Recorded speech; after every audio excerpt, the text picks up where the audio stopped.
Welcome to Mind Body Monday, and thank you all for joining me. In today's session, you are going to learn 10 things you can do to boost your mood and vitality all winter long and beyond. One food you should definitely consider avoiding or at least cutting out, and one ingredient, if you are a coffee drinker, to consider adding to your coffee. And if you're not a coffee drinker, then to add at least as an element to drink or to add to your herbal teas. Then there's live Q&A at the end. And the advantage of showing up live is you get to ask your questions from today's topic. So hang on. If you have a pen and paper to hand, great. If you don't, I suggest you get one because there's some great take-homes coming your way today. For those of you who are new, welcome. My name is Avraham Gundle. I'm the founder and director for the Center for Integrated Medicine. And over the last 30 years in private practice, I've been privileged to help many people recover from a whole host of chronic ailments, including gut issues, autoimmune challenges, diabetes, heart conditions, skin problems, etc. And in today's Mind Body Monday, I'm going to share some of my favorite top 10 elements that I practice in my life to advance my health and wellness through the winter.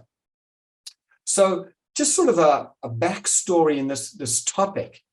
Even though I grew up in Johannesburg, South Africa, where the winters are relatively moderate, I was at a boarding school from a young age in the mountains, and it was cold, and we even had snow there.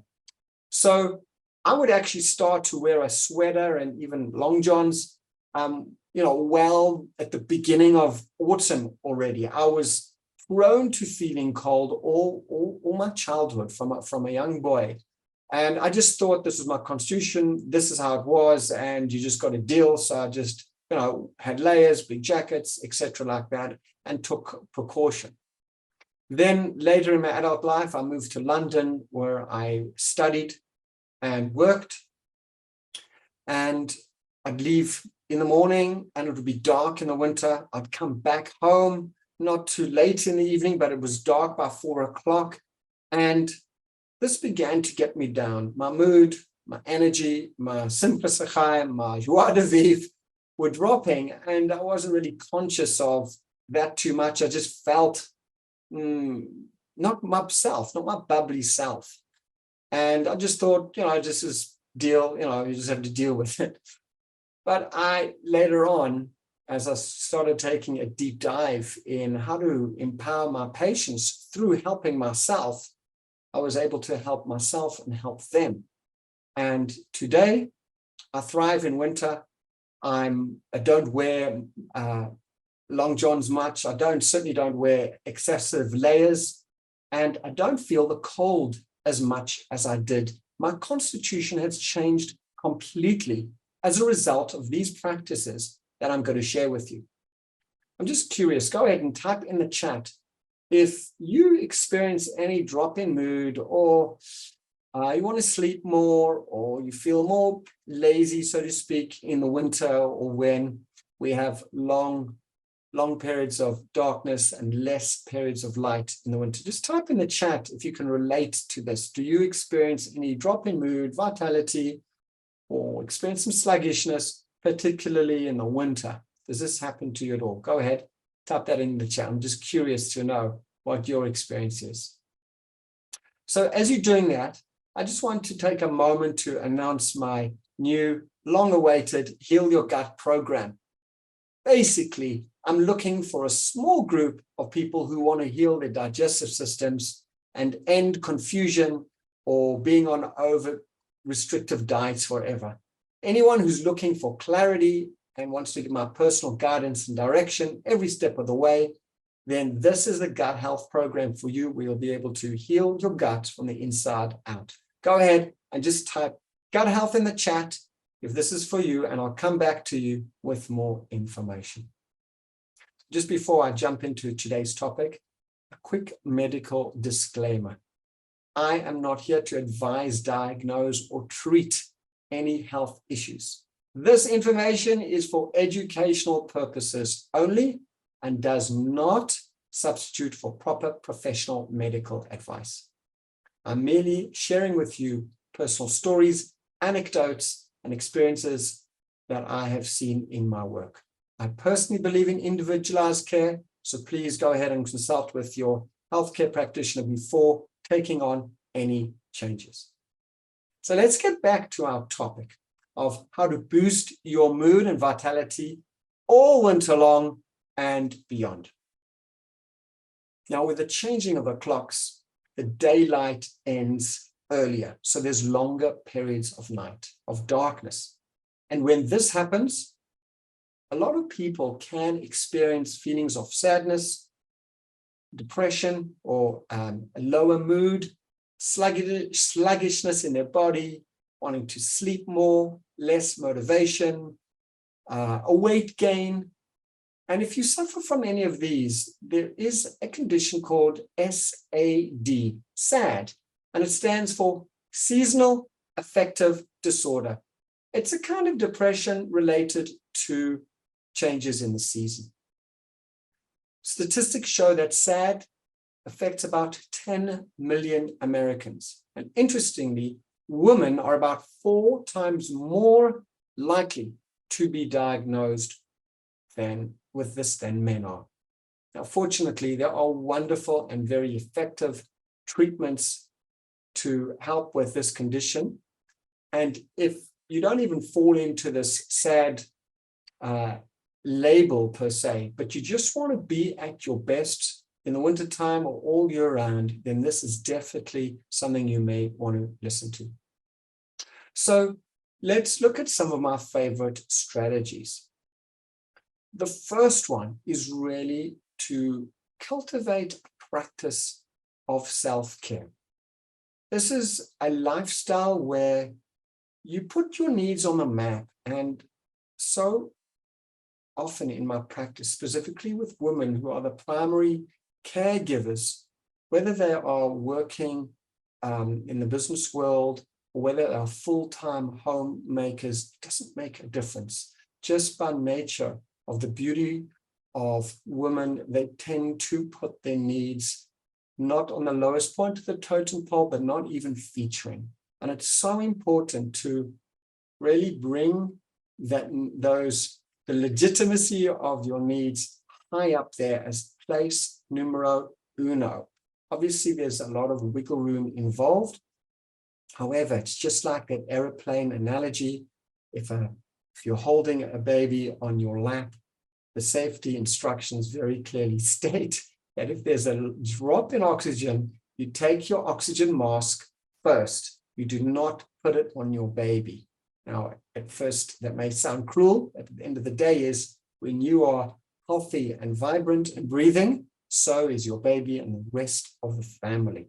I'm specifically speaking to women, but it's true for men as well, to really turn the spotlight in on developing a culture of self-care practices, of demonstrating self-love, which really involves sometimes very small moments, sitting quietly while you drink your cup of tea, or taking a few moments to transition to one activity before the next, making sure you're hydrated, making sure that you're nourished, make sure that you've visited the bathroom and not holding it all in the whole day, or what it happens to be. Just give yourself the legitimacy of your needs, listen to them, and take steps to meet them appropriately.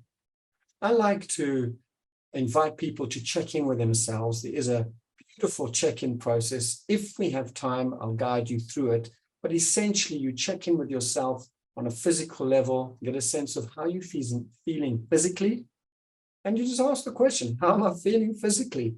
Very often, a little intuitive voice will pop up or bubble up into your mind and let you know exhausted or tired or stressed or feeling great or whatever it happens to be. But once you are able to check in with your physical being by asking, how am I feeling today physically? You'll get some sort of response. And practice this. If you don't, you'll get one eventually. As after years of not listening to our inner voice, when we begin to do it, a trust relationship has to be established before clear communication can can happen. And then checking with yourself emotionally, simply asking the question, how am I feeling emotionally right now? Take a moment. And you could feel frazzled or anxious or depressed or sad or joyous or upbeat, happy, fulfilled, or whatever it happens to be. Because naming is taming. Once you identify how you're feeling physically, emotionally, then you're able to just put in its place those experiences and then choose if you want to take action on them to give yourself more sleep, to hydrate, or other self-care practices. One of the self-care practices I do specifically in the winter is self-massage. After a shower every morning, I would take I made myself a blend of almond oil and avocado oil, a little bit of grapeseed oil in there. Each two of these oils have wonderful properties that keep the skin strong, healthy, supple. They're rich in nutrients like vitamin E. And that is just it's a short process. It takes me less than 1 minute. But that is a self-care act, self-affirming act, an act of showing self-love. Also has wonderful physical benefits, emotional benefits, and also immune-enhancing benefits as well. And part of that practice, I'd add a few drops of essential oils into that. It's like lavender oil or citrus oil, which are also mood enhancers. But before you do any of these practices, obviously, check that there are no allergies, you're using high-quality oils, and check with an aromatherapy specialist or whatnot, so you can get the right oils for your situation if you're going to use them at all. Let's move on to number 2. And that has to be sleep.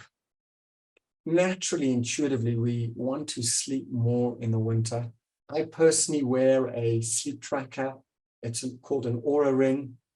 I'm not necessarily endorsing that product, but I'm a firm believer you can only manage what you measure. So I measure my sleep stats, the depth of my sleep, my heart rate variability, my pulse, my oxygen rate, and I can course correct through the day, take a power nap if needed, just the following night by getting to bed earlier. That way I'm able to get the required quality of sleep I need to feel at my best. So in the winter, it may be worthwhile to consider getting an extra half an hour or an hour, whatever it happens to be, of more sleep or more quality sleep. This is intuitively what the body wants to do. So if this is something that you can carve out in your schedule, not get onto screens that often take us away into a timeless zone, and we lose track of ourselves in time, and before we know it, it could be 2 o'clock in the morning. None of those screens at night, and just have get the quality sleep that you need. See, someone's asked in the chat, can we see the sleep ring? Actually, in my inner circle training, I did a whole in-depth training on the ring. It looks like I have other props for you, so hang on. My sleep ring I didn't think of bringing, but it looks like a thick silver. Mine is silver color, but they can be black or gray. It looks like a thickish ring. I just wear it at night. I call it my Hareat Mukadeshet ring. And I put it on at night and then take it off in the morning. There are people who walk around with it all day because it tracks exercise metrics as well. I don't use it for that. So that's the discussion on sleep. The next key issue to focus on is morning light. Just last week, I was at the dentist's office and we're sitting in an air-conditioned room. And the secretary said he was running 15 minutes behind schedule. So that actually suited me well. I had things to catch up. I always come to these appointments with things to do. And they had a balcony, a little mipesset. So I just said to her, I'll be outside. Call me, please, when he's ready. And I just stepped outside. And as at that time of day, it was 11 o'clock in the morning, there was a chair sitting in direct light of beautiful morning soft sunlight. And I was able to get this beautiful sunlight on my face while I was able to carry on doing my work for, it was 25 minutes in the end. I was quite happy because I anticipated that and got on with my work, and at the same time got a morning sun bath. Now, if you're living in a climate where you can't, or it's overcast, you can't get that quality light, then there is a well-researched hack, which I personally also use. I have that in the clinic for days where there are longer days and I'm not getting the light I need. And there's some interesting research from the Mayo Clinic on the use of full spectrum lighting, light with an intensity of about 10,000 lumens. This is a full spectrum light that somewhat simulates natural sunlight. And research has shown if you give yourself about half an hour, specifically in the morning, sitting a certain distance from the light, you can even have your eyes closed, you can be reading, you can be learning, you can be resting, doesn't matter. But if you find your mood dropping in wintertime and you're affected by the quality of light, not enough light, then, and sun is not available, then you can certainly have this, buy one of these light boxes. They're amazing. There's a Black Friday sale coming on, so you may be able to find one, and you can just use that. As mentioned, research shows that using these light boxes in the morning is far more beneficial than using them in the later afternoon or the evening. And you want to stay away from it in the evening because of its effect on the uplifting effect on the brain. It impacts melatonin secretion, which affects our sleep, etc. as well. So that is, so on days when I'm not getting my requisite light, I will make sure to, as I'm working at home or in my clinic, I have these light boxes and I'd sit in front of them while I do my work. Let's move on to number 4. This is really about moving your body. So this will probably be a good time. We've all been sitting for about 25 minutes. So why don't you just, in your chairs, just sit up straight, get a nice deep breath in. As you breathe in, raise your hands above your head. And as you breathe out, just flop your hands down, breathing in. Flop your hands down. And then once more, breathing in deep. And flopping your hands down. Wonderful. What this does is just oxygenates your blood, oxygenates your brain, gets your lymphatic system moving, which only moves when your body moves. Unlike the blood circulation, the lymphatics do not have a pump on their own. The lymphatic circulation is that part of the circulation that moves debris and toxins out of our blood and waste materials out of our body. And if we don't move our body, then this impacts the lymphatic circulation where things get sluggish and blocked. And that means toxins accumulate in the body and have very unbeneficial effects in the body, including suppressed immune system, sluggishness, weight gain, cloudy thinking, etc. So movement is so important. So there's so much research about the importance of exercise. I'm not going to go into that at all. But even something as simple as walking. A large-scale study was done mentioned in the Journal of Clinical Nutrition. Just found that a 20-minute walk every day could reduce your risk of dying by more than 30%. That is a highly leveraged activity, meaning just 20 to 30 minutes a day could prevent death by 30%. That's remarkable. And that was shown to include death from all sorts of medical conditions, be it high blood pressure, cardiovascular issues, diabetes, etc. So it was a very in-depth research. So it's a small amount of input to get a significant impact. In fact, there was one scientist that demonstrated that a brisk walk can increase one's lifespan by up to 20 years. A brisk 20 to 30-minute walk every day could increase your length of your life by about 20 years. That's remarkable. Now, I do tell my patients, if you're not doing it, then you don't really know it. And I say that tongue in cheek, but I really, really mean it. And I'm going to come back to this at the end of today's Mind Body Monday, because there's an important teaching about how we integrate learning and the 3 zones of knowledge. And I'll share this with you as it relates, and I'll give an example about exercise relates to exercise, because so many of my patients will come to me and I'll ask them, do you have an exercise program? They say, no, I'd like to, or no, or I'm not an exerciser, and things like that. And they may, if I ask them, do you know that exercise is good for your health? They'll say, of course. But it's just like a smoker saying, do you know that smoking kills? And they say, yeah, of course, while they, taking another puff. So there's some sort of cognitive dissonance here, and I'm going to share the 3 zones of learning with you towards the end. So the next strategy is skin brushing. Now, I did bring my skin brush on the way up today. So this is my skin brush. I just bought it on Amazon. I like this particular one because it's got 2 sides. It's got a very, very soft side, which I'd use for my face or under my arms. And this side is much more rough. But when you start off, you'd want to get a skin brush with a soft bristle. And the truth is, I've been doing it for so long that even the hard bristle is too soft for me.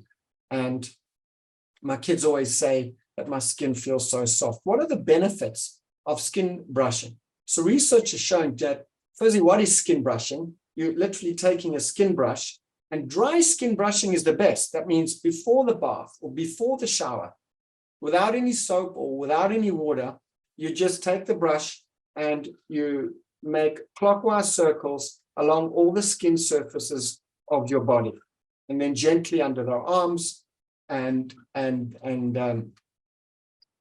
I personally start from my feet and work my way up my body, including my arms, my neck, my ears, my face. What that does is it stimulates the skin.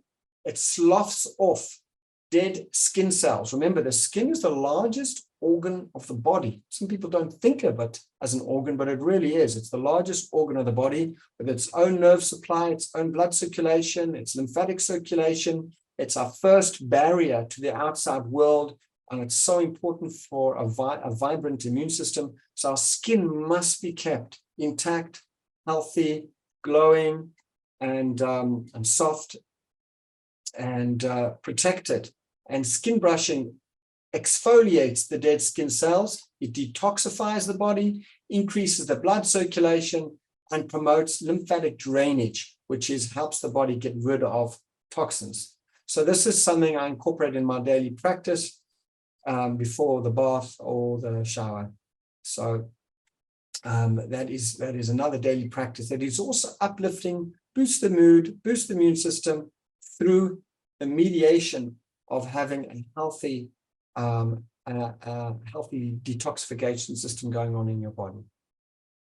Let's talk about point number 6, which is eating clean.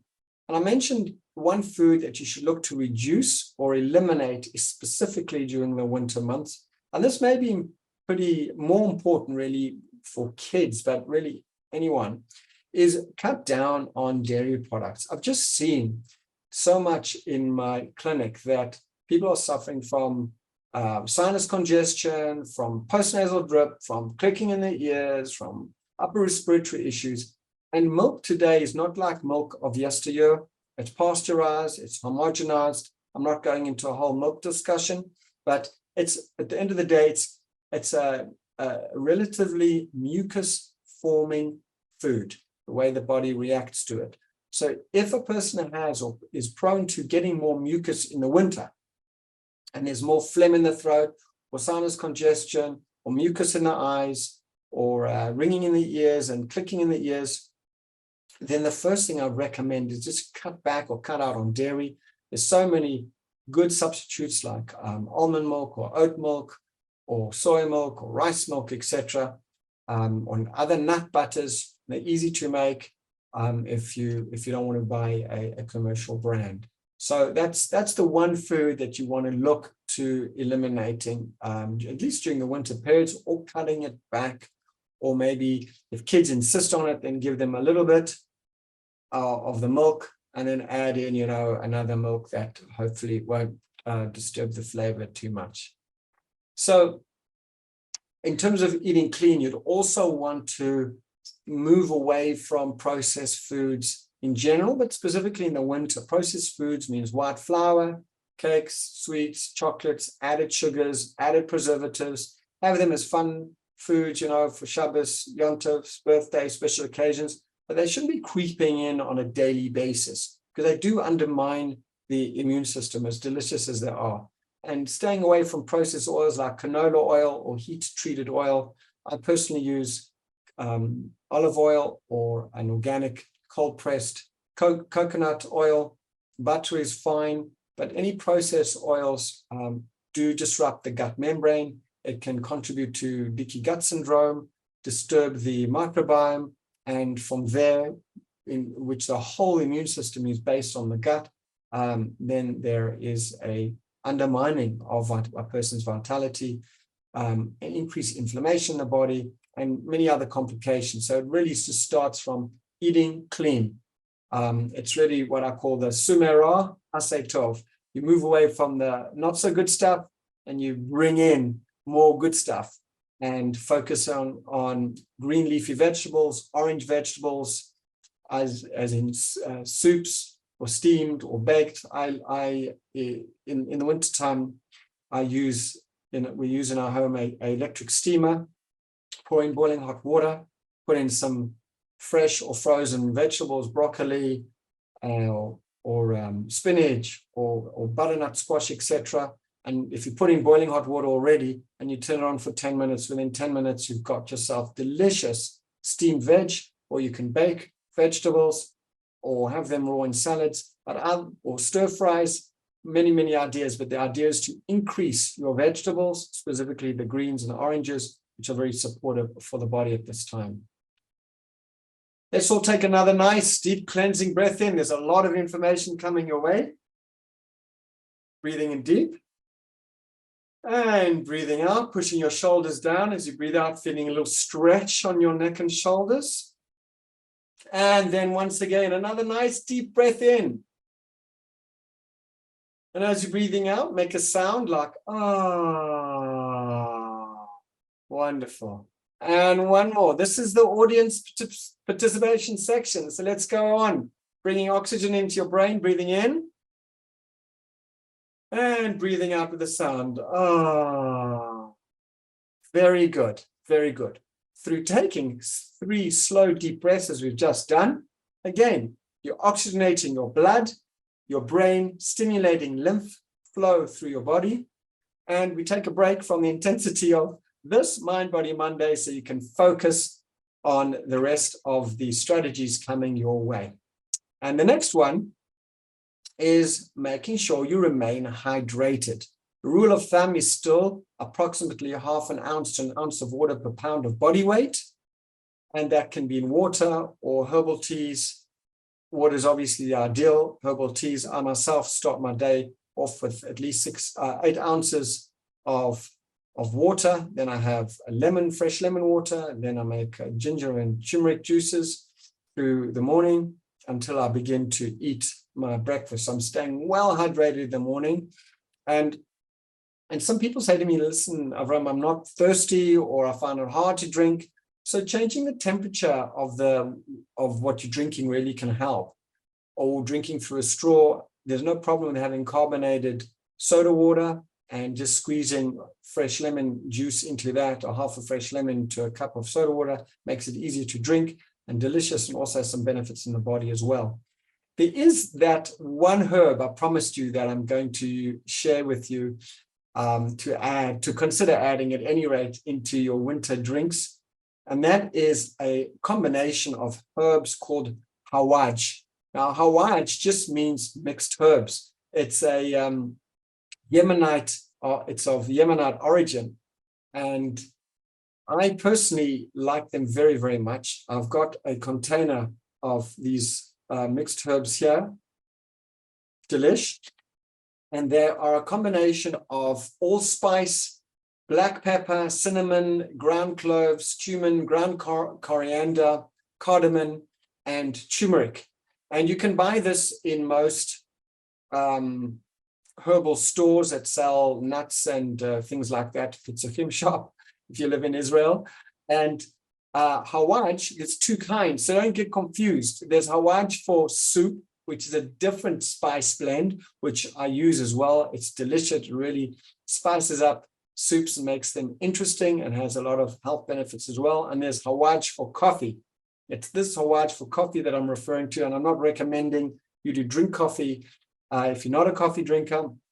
But if you are, then you can just take a teaspoon of this and add it to your coffee. The way I do it is I simply take some half a cup of boiling hot water, pour a teaspoon of the hawaj into that, let it sit for 2 or 3 minutes while I prepare my coffee.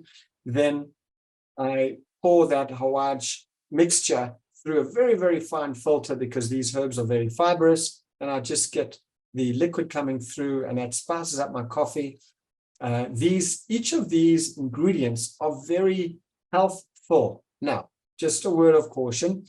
They are quite heating and pungent, and they are not for everybody. So if it's something new, A, check with your healthcare provider. B, start with a little bit and just see how you go along. But they help digestion, they help the circulation, they fend off bacteria and viruses. There's many studies done on turmeric, many studies done on cumin seeds, on coriander, on cinnamon, on black pepper, etc. And when you put these together as a spice mix, there's a greater synergy of all these herbs coming together. So this is the hawaj magic treasure that I promised you I'll share with you, and that goes into my morning coffee, or if I'm skipping coffee for the day, I'll still have it as a hot drink. Let's look at briefly at vitamins and minerals. This is another topic I've gone into depth in my inner circle trainings. The basics for the winter is just vitamin C, D, zinc. Those are very important. They keep the immune system strong and provide cofactors for many enzyme pathways in the body, and they also affect the mood and energy levels. So that's the basics. There are many more vitamins and minerals a person can add and should consider adding. But I just want to give vitamins and minerals a shout out because they are very important, and food forms are always best. Looking for foods high in these, but also food concentrated forms in vitamins, mineral capsules are also good. And if not, then the synthetic versions, which scientifically, medically are found to be very helpful as well. Let's look at another important topic of supporting your immune system in the winter. That is considering adding immune supporting herbs to your lifestyle. In my clinic, there's a product we use called Immune Power. It's a combination of herbs, including echinacea, astragalus root, ashwagandha root, sambucus. If you're not familiar with those herbs, that's okay. But taking herbs either in capsules or in tinctures or in powders, tinctures is an alcohol extract, helps to boost your immune system and support the immune system. Echinacea, there's many research papers done on the safety and efficacy of echinacea to boost T4 lymphocytes. That's the army cells in the body for the immune system. However, if you're going to start adding something new, specifically herbs, I always recommend you speak to your healthcare provider, because not all herbs can be used with all medications. In fact, there could be major contraindications with heart medications, blood pressure medications, seizure preventing medications, also antidepressants, anti-anxiety medications. This is a whole field about interactions between herbs, vitamins, minerals, and medication. It's always best to speak to a knowledgeable healthcare provider to support you to make the right choices for you. I want to touch on a very exciting area in herbal medicine, because recently there was an article put out by the Cleveland Clinic discussing a group of herbs called adaptogenic. Adaptogenic are herbs, are plants or mushrooms that have been researched to help against stress, anxiety, fatigue, and boost overall well-being.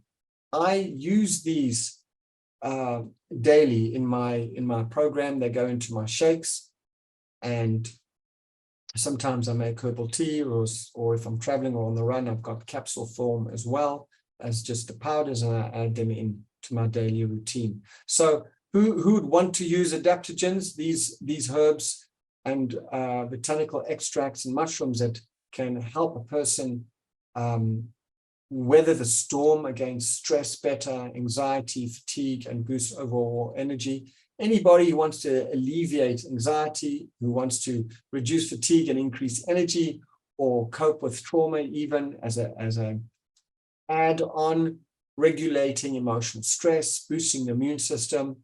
And as I said, adding them in smoothies, or drinking them in teas, or taking the capsules or tablets is an easy way to bring them into your diet.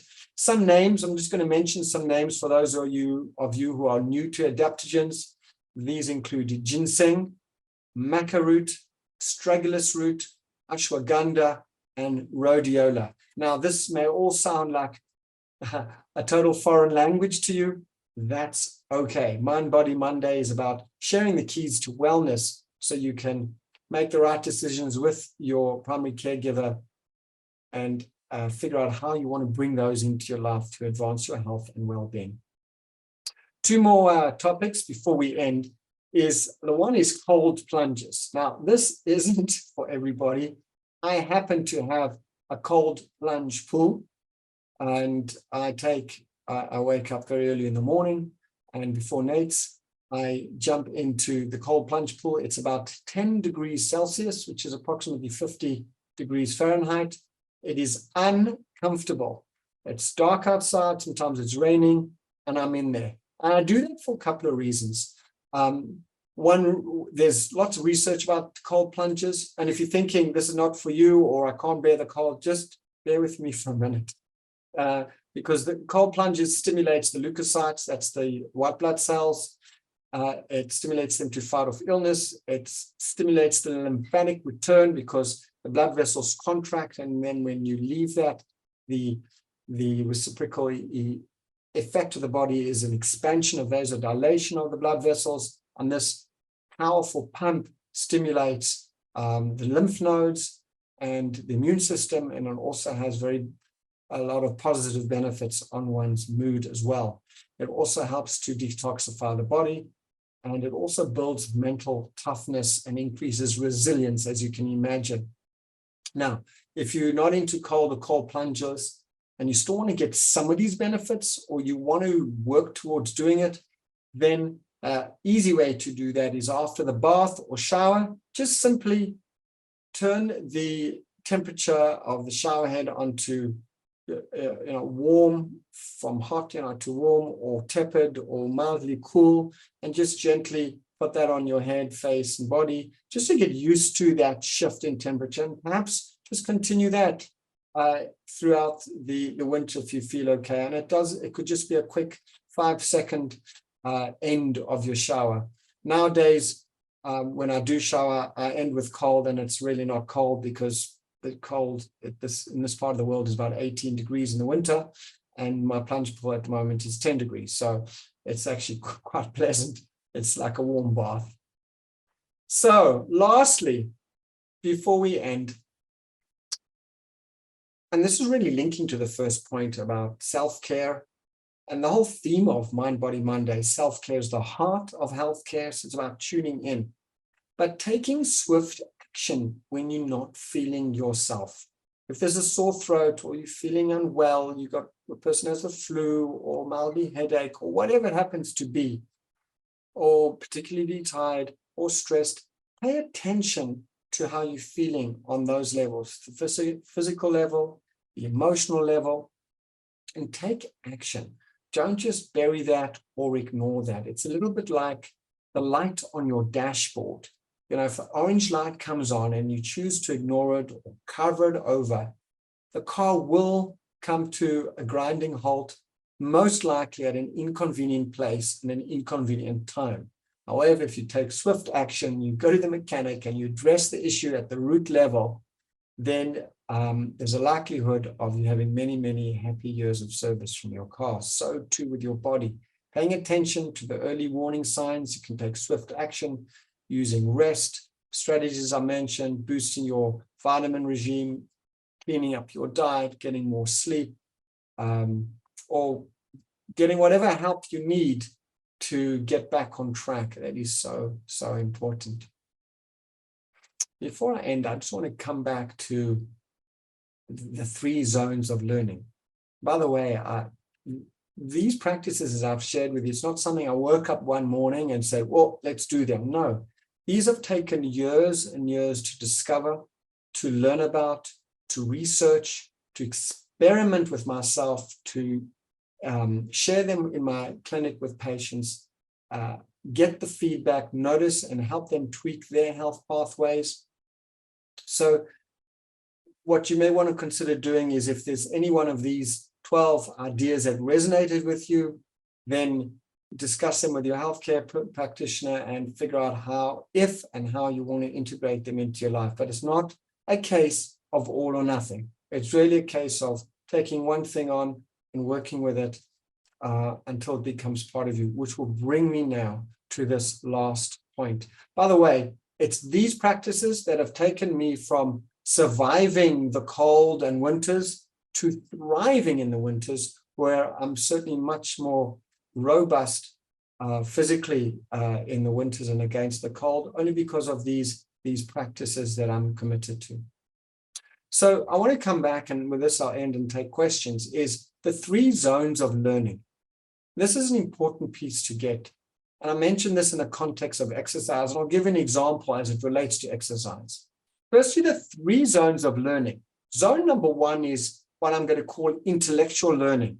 Like here, Mind Body Monday, you're learning about stuff that can boost your mood and vitality potentially, and well-being, the winter and the rest of the year. That's intellectual knowledge. You've learned, you've understood something intellectually. Level number 2 is emotional learning, where you move somewhat out of your comfort zone and you begin to practice this, like, oh, wow, that's weird. How do you spell it? How do you call it? Let me go to the store. Let me pick it up. Let me smell it. Let me taste it. You know, like this is weird. What's going on here? Or whatever example it has to be. Let's use an exercise example.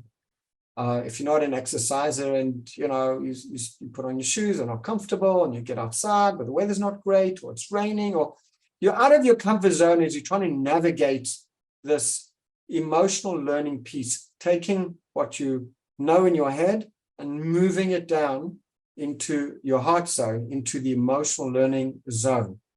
And this will take you into your comfort, your discomfort, your uncomfort zone, which is where all learning happens. I always tell my patients, you know, ships are safest in the harbor, but they're made for the open ocean. So that's where our growth is. That's where opportunities are, in the open ocean. And it's not about taking the deep plunge, but baby stepping with guidance and with support in the right way for you to move beyond your immediate comfort zone, to expand your horizons so you can move to becoming your best. And then there's zone 3. What's zone 3? Zone 3 is physical learning, where you become changed through your knowledge acquisition. You take on a new identity. You've moved from knowing in your head to knowing in your heart, to understanding and knowing in your body, and fully integrated into your life. I'll give you an example with exercise. Let's say you're not an exerciser. You just haven't got around to doing it yet. Life's too busy, you don't have time, you haven't figured it out, whatever. But you know it's good for you. So you're in zone 1. Zone 1 teaches that you are an intellectual learner. You have acquired knowledge. And it's very nice. But it's not going to change you. Zone number 2 is you put on your shoes, you take a friend, you take your umbrella, you dress warmly, and you go outside and you go for a 5-minute, 10-minute walk. and you're not comfortable. You look funny, maybe people are looking at you, stopping to chat.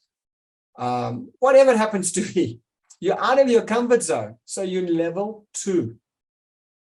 And then as you get over that and get more comfortable with that at your own pace, in your own way, you move into zone 3, where you've integrated exercising into your life. You now have a regular routine. Could be daily, could be every other day, could be 3 times a week, could be once a week, it doesn't matter.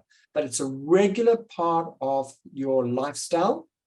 And you've now adopted a new identity. You've moved from I am not an exerciser to I am an exerciser. I am someone who exercises. Your mind body has got it, that this is who you are. This is who you've become. You've moved from zone 1 to zone 2, from intellectual knowledge to emotional knowledge to embodied knowledge. And this is where all lasting change happens. Change happens from V'yadata Hayom, to know in your mind, to move that into your heart. And that's what we say in our daily prayers, that this is the whole point of life, is to take ultimately profound knowledge, holy knowledge, and integrate it into our heart, into our emotional world, and integrate it into our physical world, so we become changed through our learning. And this applies to everything that we do in our life. So I hope you found this Mind Body Monday of value. I certainly did, in putting these ideas down for you and sharing some of my favorite strategies that I use personally in my life, that has taken me from just surviving, getting through cold winter, to thriving and actually looking forward to it, and share and use them in my clinic as well with my patients. So if you missed the exciting news at the beginning of this Mind Body Monday session, I just wanted to announce that I'm looking for a small group of people with digestive issues who want to cut through the confusion and end the frustration of being on overly restricted diets forever, or not knowing what to eat, and they can get clarity and direction with me on a gut healing journey. If this is for you, just type gut health in the chat, and I'll come back to you with more information. So just before we end, I just want to say thank you so much for joining me on this week's Mind Body Monday. I look forward to seeing you next week. And just remember, Mind Body Monday is where self-care is the heart of healthcare. All you need to do is take one small step in the direction of health and healing in mind, body, soul. And I look forward to seeing you next week.